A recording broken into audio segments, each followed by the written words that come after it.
আসসালামু আলাইকুম। Philosophy corner BD চ্যানেলের পক্ষ থেকে আপনাদের সকলকে জানাচ্ছি স্বাগত এবং শুভেচ্ছা। আমার এই চ্যানেলে ভারতীয় দর্শনের উপর ইতিপূর্বে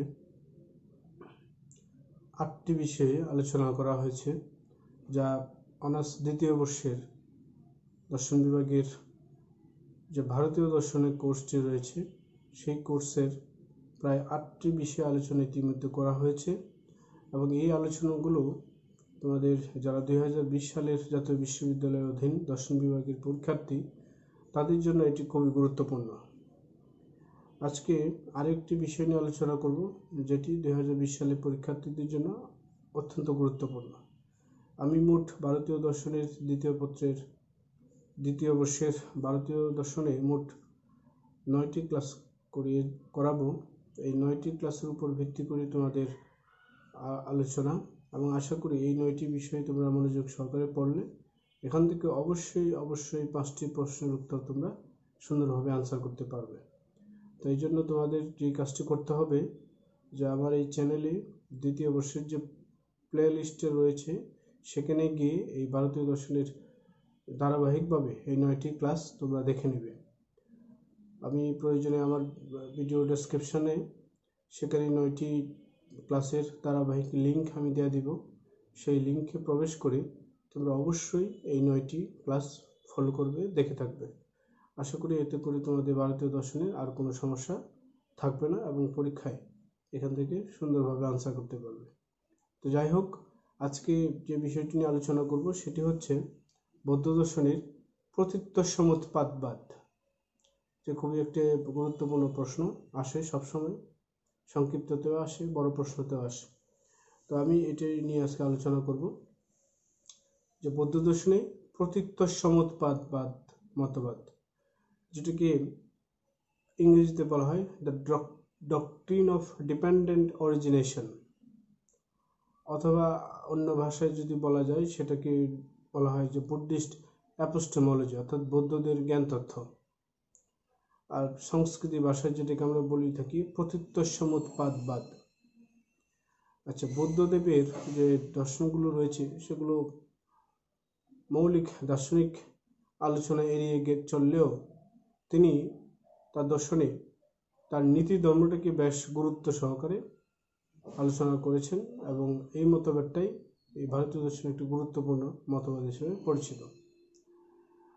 আর এই তার বুদ্ধদেবের এই নীতি দর্শনের অন্যতম একটি গুরুত্বপূর্ণ মতবাদ হয়ে দাঁড়ায় এই প্রতীত্যসমুৎপাদবাদ, বা ইংরেজিতে যাকে বলে ডিপেন্ডেন্ট অফ অরিজিনেশন, বা সত্যমূলক বিবর্তনবাদ, সত্যমূলক জ্ঞানবাদ যেটাকে বলা হয়, বা সৃষ্টিবাদ যেটাকে বলা হয়। তাই আমরা এখন এটি নিয়ে একটু আলোচনা করি, যে বুদ্ধদেব সাধারণত তিনি তথ্যের আলোচনা বা থিওরিটিক্যাল আলোচনা পরিহার করেছেন, তবে দুঃখের কারণ আবিষ্কার করতে গিয়ে তিনি তাত্ত্বিক আলোচনার সাহায্য গ্রহণ করেছেন। অর্থাৎ বৌদ্ধ দর্শনের কিছু বৈশিষ্ট্যের দিকে তাকালে আমরা দেখি যে এই দর্শনটি বেশিরভাগ ক্ষেত্রেই ব্যবহারিক প্রয়োজনীয়তার উপর বেশি গুরুত্ব আরোপ করেছেন এবং এর তাত্ত্বিক গুরুত্বটা তিনি কম তুলে ধরেছেন। তারপরেও এই দুঃখের কারণ, বৌদ্ধদের দর্শনের দুঃখের কারণ অনুসন্ধান করতে গিয়ে তিনি তাত্ত্বিক আলোচনার প্রসঙ্গ নিয়ে এসেছেন। তিনি জগতে একটি সর্বব্যাপ্ত, একটি স্বতঃস্ফূর্ত কার্যকরণ তথ্যের উপর অস্তিত্ব স্বীকার করেন। অর্থাৎ এই জগতে যা কিছু ঘটেছে সকলেই, অর্থাৎ তার সবকিছু কার্যকর নিয়ম দ্বারাই গঠিত হয়েছে বা নিয়ন্ত্রণ করে থাকে। এই কার্যকরণ তত্ত্বটি বৌদ্ধদের মতে স্বতঃস্ফূর্তভাবে কাজ করে। যেমন অন্যান্য দার্শনিকরা বলে থাকেন যে এই কার্যকরণ সম্পর্ক, কেউ বলে যে একটি পূর্বাপর সম্পর্ক, কেউ বলে যে একটি অনিবার্য সম্পর্ক, কিন্তু বুদ্ধদেব সেই কথাটি না বলে তিনি বলেছেন যে এটি স্বতঃস্ফূর্তভাবেই এই কার্যকরণ তত্ত্বটি কাজ করে থাকে। আর এই জন্য এই যেহেতু স্বতঃস্ফূর্তভাবে কাজ করে, সেজন্য এই তার ভিতরে কোনো চেতন সত্তা এই তত্ত্বকে পরিচালিত করে না বলে তিনি মনে করেন। আর এই কার্যকরণ তত্ত্বকে, অর্থাৎ এই যে স্বতঃস্ফূর্ত কার্যকরণ তত্ত্ব, এটিকেই বৌদ্ধদের দর্শনে এটিকে প্রতীত্যসমুৎপাদবাদ বলে গণ্য করা হয়েছে। আর প্রতীত্যসমুৎপাদবাদ এর অর্থ হচ্ছে যে প্রাপ্ত কারণ হতে কার্যের উদ্ভব, প্রাপ্তির কারণ থেকে কার্যের উদ্ভব।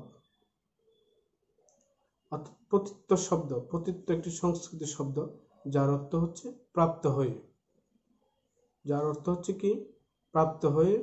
আর সমুৎপাদ শব্দের অর্থ হচ্ছে উৎপত্তি। কাজেই আমরা যদি পতিত্ব সমুৎপাদ বা এই শব্দগুচ্ছের অর্থ দাঁড় করাই, সেক্ষেত্রে আমরা বলতে পারি সেটি হচ্ছে এরকম যে কোনো কিছুকে প্রাপ্ত হয়ে অথবা কোনো কিছুকে অবলম্বন করে অন্য একটি বস্তুর উদ্ভব বা উৎপত্তি ঘটে থাকে। অন্য কথায় যাকে আমরা সহজে বলতে পারি যে কারণকে অবলম্বন করে কার্যের উৎপত্তি ঘটে। অর্থাৎ যা কিছু ঘটে তা পূর্ববর্তী কোনো না কোনো কারণের জন্যই সেটি ঘটে থাকে, আপনা আপনি কোনো কিছু ঘটতে পারে না। বহির্জগতে বা মনোজগতে যা কিছু ঘটেছে তা একটি কারণ পরম্পরা ছাড়া আর কিছু নয়। নৈতিক জগতে এই মতবাদকে প্রয়োগ করে বুদ্ধদেব তার নৈতিক জগতের এই মতবাদকে বুদ্ধদেব তার দ্বিতীয় আর্য সত্যে বলেছেন যে যম্ন বা জাতিকে অবলম্বন করে দুঃখ জরা প্রবৃত্তির এই যে নানা ধরনের জীর্ণ শীর্ণ বা যে দুঃখ রয়েছে তার উদ্ভব ঘটে থাকে। আর সর্বশেষ তিনি অবিদ্যাকে না পেলে এই ভবচক্র উদ্ভূত হতো না। অর্থাৎ তিনি যে দ্বাদশ নিদান তত্ত্বে তিনি যে 12টি চক্রের কথা বলেছেন, যাকে ভবচক্র বলে, তার প্রধান কারণটি হচ্ছে কি অবিদ্যা। অর্থাৎ এইটাও একটি কারণ। অবিদ্যা যদি না থাকতো তাহলে এই ভবচক্রেরও উদ্ভব ঘটতো না। কাজেই দেখা যাচ্ছে যে পতিত্ব সমুৎপাদবাদের সাহায্যে বুদ্ধদেব শুধু দুঃখের উৎপত্তির কারণ নির্দেশ করেননি, বরং এই নীতির সাহায্যে তিনি দুঃখ নিরোধের উপায়ও বর্ণনা করেছেন বা নির্দেশ করেছেন, এবং জগৎ ও জীবনের স্বরূপ উদ্ঘাটনের চেষ্টা তিনি এই মতবাদের মাধ্যমে করেছেন। এই মতবাদ অনুসারে জগতের কোনো পরিণতি কারণের স্থান নেই। অর্থাৎ এই মতবাদ অনুসারে বা এই পতিত্ব সমুৎপাদ বলতে চেয়েছে যে জগতের কোনো পরিণাম বা জগতের কোনো পরিণতি কারণের কোনো স্থান এখানে নেই। এমনকি কোনো শাশ্বত সত্তা নেই যা কারণ নির্ভর না হয়ে অনন্তকাল ধরে বিরাজ করতে পারে। অর্থাৎ এমন কোনো কিছু শাশ্বত সত্তা নেই যেটি কারণ নির্ভর না হয়ে অনন্তকাল ধরে বিরাজ করে। শাশ্বততা নেই যা কারণ নির্ভর না হয়ে অনন্তকাল ধরে বিরাজ করে। পক্ষান্তরে যার অস্তিত্ব রয়েছে তা নিশ্চিহ্ন হওয়ার পূর্বে কোনো না কোনো কার্য উৎপাদন সেখানে ঘটে থাকবে। সুতরাং যার অস্তিত্ব রয়েছে তার অস্তিত্বের কারণ রূপেই পূর্ববর্তী কারণ সেখানে থাকতে হবে। কাজেই পতিত্ব সমুৎপাদ নীতি অতীত, বর্তমান এবং ভবিষ্যতে সকলের উপরই প্রযোজ্য। অর্থাৎ এর কোনো আদি বা অন্ত নেই, এর কোনো শুরু বা শেষ নেই। দৈহিক, মানসিক, যাবতীয় সংস্কৃত ধর্মের ক্ষেত্রেই এই নীতিটি প্রযোজ্য। অর্থাৎ সবখানেই কার্য অথবা কারণ থাকবে। আকাশের ক্ষেত্রে এই পতিত্ব সমুৎপাদের নীতির প্রয়োজন নেই, কেননা আকাশ শাশ্বত এবং অসংস্কৃত। এই পতিত্ব সমুৎপাদের ব্যাখ্যা করতে যেয়ে বুদ্ধদেব তিনি ধর্মকে আবিষ্কার করেছেন। অর্থাৎ তিনি ধর্ম রূপে অভিহিত করেছেন এই পতিত্ব সমুৎপাদকে। তিনি বলেন, আমি তোমাদেরকে ধর্ম কি তাই শেখাবো। তার একটি উক্তি এখানে আমি আলোচনা নিয়ে আসছি। সেটি হচ্ছে যে আমি তোমাদেরকে ধর্ম কি তাই শেখাবো। ওইটি উপস্থিত হলে এটি হয়, ওইটির উদ্ভব হলে এটির উদ্ভব হয়, ওইটি উপস্থিত থাকলে এটি হয় না, ওইটি শেষ হয়ে গেলে এইটিও শেষ হয়ে যায়। তিনি আরও বলেন, যিনি ধর্মকে দেখেন তিনি পতিত্ব সমুৎপাদকেও দেখেন। আর যিনি অর্থাৎ ক্রিয়া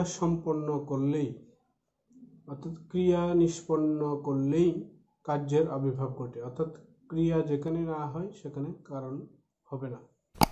অর্থাৎ ক্রিয়া যদি কাজ করে তখনই কার্যের আবির্ভাব ঘটে, আর কারণ যখন ধ্বংস হয়ে যায় তখন কার্যেরও শেষ পরিণতি ঘটে থাকে, অর্থাৎ তিরোভাব ঘটে।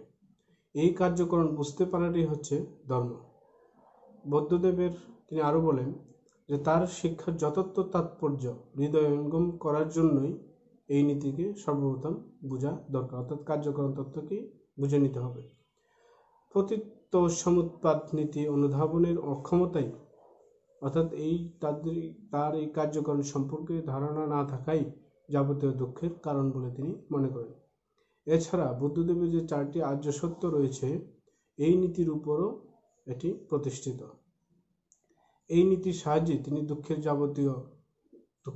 যে উৎপত্তি এবং দুঃখ নিরোধের যে উপায় রয়েছে সেটি তিনি নির্দেশ করেছেন, সেটি তিনি আলোচনা করেছেন এবং তার ভিত্তিতেই জীবন এবং জগতের স্বরূপ উদ্ঘাটনের চেষ্টা করেছেন।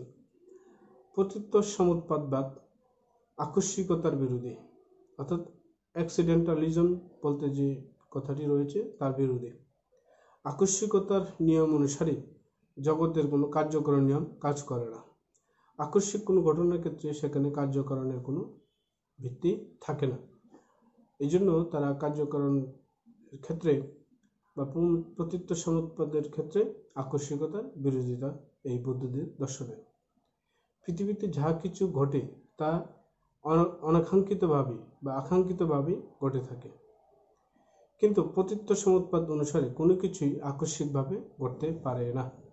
অর্থাৎ আমরা অনেকেই মনে করি যে যেই সমস্ত ঘটনাগুলো আকস্মিকভাবে ঘটে তার তো কোনো কার্যকারণ থাকে না, তাহলে এখানে তো প্রতীত্য সমুৎপাদবাদ থিওরি ঠিক না।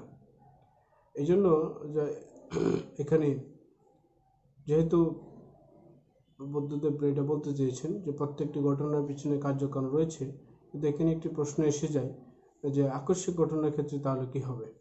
তো প্রতীত্য সমুৎপাদ মতবাদ অনুসারে কোনো কিছুই আকস্মিকভাবে ঘটতে পারে না বলে তারা মনে করেন, অর্থাৎ যাবতীয় ঘটনা কোনো না কোনোভাবেই কোনো না কোনো কারণের অধীন।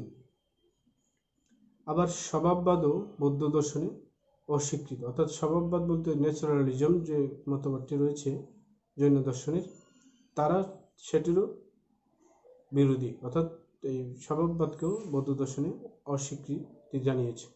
স্বভাববাদ অনুসারে বস্তুর স্বভাবের মধ্যেই কার্যকরণ সম্পর্ক রয়েছে, অর্থাৎ বস্তুর যে বিভিন্ন বৈশিষ্ট্য রয়েছে, গুণাবলী রয়েছে, তার যে নিজস্ব সত্তা রয়েছে, নিজস্ব বৈশিষ্ট্য রয়েছে, সেই সত্তার উপর ভিত্তি করে সেই স্বভাবের মধ্যেই কার্যকরণ সম্পর্ক রয়েছে বলে জৈন দার্শনিকরা বলে থাকেন, কিন্তু এখানে বৌদ্ধ দর্শনরা সেটা অস্বীকার করেছেন।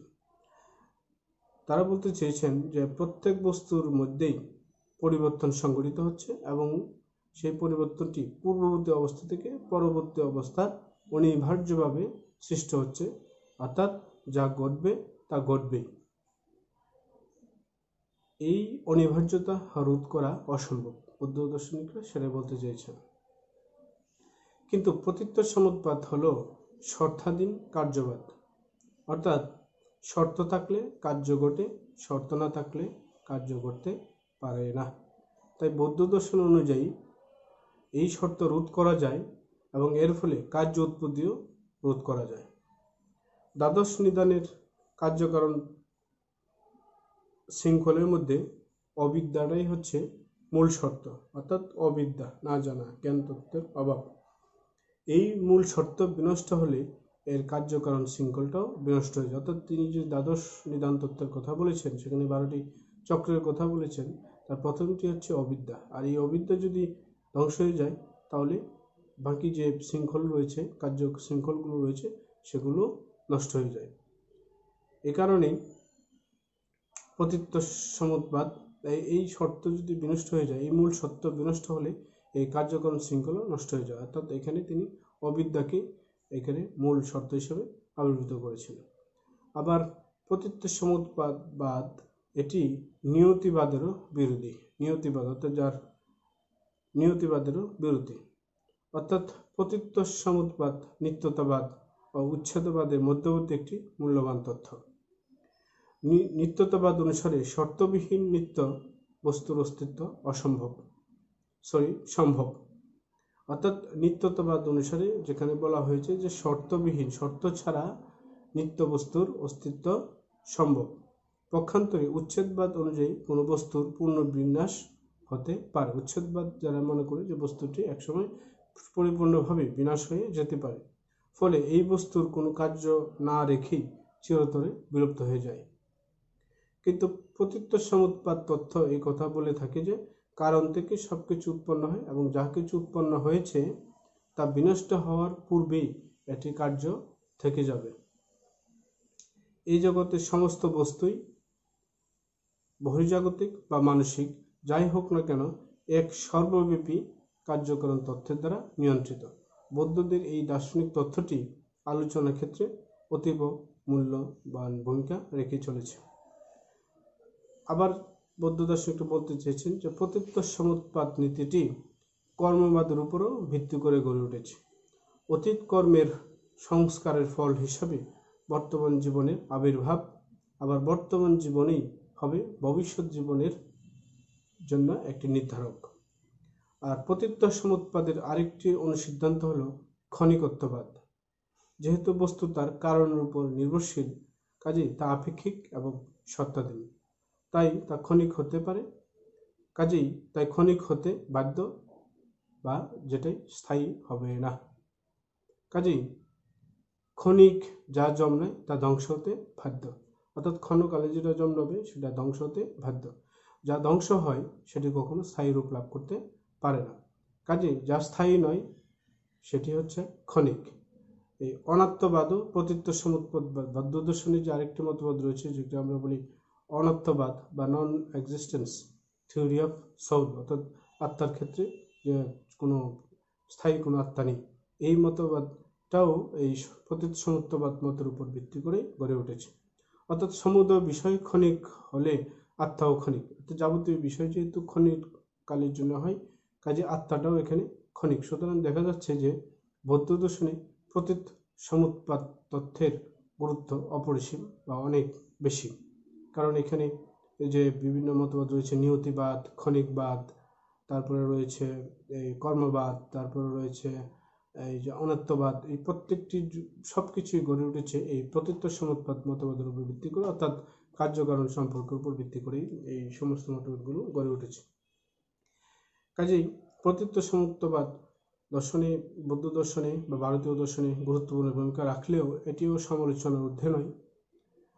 সমালোচকরা এখানে বলেছেন যে জগতের প্রত্যেকটি ঘটনা যদি পূর্ববর্তী ঘটনার উপর নির্ভরশীল হয়, তবে জরা মরণাদি দুঃখের কারণ অনুসন্ধান করতে গিয়ে বৌদ্ধদেব যে অবিদ্যাকে মূল কারণ বলেছেন, সেই অবিদ্যার কোনো পূর্ববর্তী কারণ থাকতে হবে। অর্থাৎ বৌদ্ধরা যেহেতু বলেছেন যে প্রত্যেকটি ঘটনারই যেহেতু কোনো কারণ রয়েছে, সেক্ষেত্রে আমরা যদি যিনি এই দ্বাদশ নিদান তথ্যের প্রথম যে শর্তটি তিনি দিয়েছিলেন যে অবিদ্যা, তাহলে এই অবিদ্যার পূর্ববর্তী কারণ একটি থাকতে হবে। তার একটু যেহেতু জগতে সবকিছু কোনো কার্যকারণ হয়, তাহলে অবিদ্যাকে যেহেতু তিনি প্রথম শর্ত বলেছেন, তাহলে সেই অবিদ্যার পূর্ববর্তী কারণ কি? এই তথ্য যদি সত্য হয় তবে অবিদ্যা শর্তহীন হতে পারে না। কিন্তু অবিদ্যা কোনো সত্যের উপর নির্ভরশীল বৌদ্ধ দর্শনে তার কোনো সন্ধানও পাওয়া যায় না। অর্থাৎ তিনি যে সত্যটি দিয়েছেন অবিদ্যা, সেটিও বৌদ্ধ দর্শনে কোনো একটা নির্ভরশীল, বৌদ্ধ দর্শনে তার কোনো সন্ধান সেখানে পাওয়া যায়নি। তবে বৌদ্ধদেব কোনো অবিদ্যার কারণ অনুসন্ধানের চেষ্টা করেননি তা বুঝতেও কষ্ট হয়নি। বুদ্ধদেব বাস্তব দৃষ্টিভঙ্গি নিয়ে সাথে করেই বা বুদ্ধদেব বাস্তব দৃষ্টিভঙ্গিকে কেন্দ্র করেই অবিদ্যাকে দূর করার পথ খুঁজে বের করার চেষ্টা করেছেন এবং সেই প্রয়াসকে তিনি প্রয়োজনীয় বলে মনে করেছেন। অবশ্য বুদ্ধদেবের পরবর্তী দার্শনিকরা অবিদ্যার কারণ অনুসন্ধান করার প্রয়োজনীয়তাও অনুভব করেছিলেন। কাজেই সমালোচনা থাকা সত্ত্বেও আমরা নিঃসন্দেহে বলতে পারি যে প্রতীত্য সমুৎপাতবাদ বৌদ্ধ দর্শনের একটি গুরুত্বপূর্ণ ভূমিকা পালন করেছে। এই প্রতীত্য সমুৎপাত উপর ভিত্তি করেই বৌদ্ধ দর্শনের অন্যান্য দার্শনিক থিওরিও সেখানে গড়ে উঠেছে। আশা করি তোমরা বিষয়টি বুঝতে পারবে। আবারও বলছি, মনোযোগ সহকারে প্রথম থেকে শেষ পর্যন্ত ভিডিওটি আবার দেখলে আশা করি এই যে প্রতীত্য সমুৎপাত মতবাদটি রয়েছে সেটা বুঝতেও তোমাদের আর কোনো সমস্যা হবে না। তো আমার এই 9টি ক্লাস আজকেই শেষ হয়ে গেল। এই 9টি ক্লাসের ধারাবাহিক ভিডিও লিঙ্ক আমি ডেসক্রিপশন বক্সে দিয়ে রাখবো। সেখান থেকেই নিয়মিতভাবে এই ভিডিওগুলি তোমরা দেখবে। আশা করি যারা 2020 সালে জাতীয় বিশ্ববিদ্যালয়ে পরীক্ষা দেবে অনার্স দ্বিতীয় বর্ষে দর্শন বিভাগের, তাদের ভারতীয় দর্শনের এবং এই কোর্সের আর কোনো সমস্যা থাকবে না। এই ক্লাসগুলো মনোযোগ সহকারে শুনবে, ডেইলি কমপক্ষে প্রতিদিন 1 থেকে 2 বার করে শুনলে আশা করি জিনিসটি তোমাদের জন্য অনেক সহজ হয়ে যাবে। যারা ভালো রেজাল্ট করতে চাও তাদের জন্য এটি একটি ভালো সাজেশন। তো আজকে এই পর্যন্তই। খোদা হাফেজ।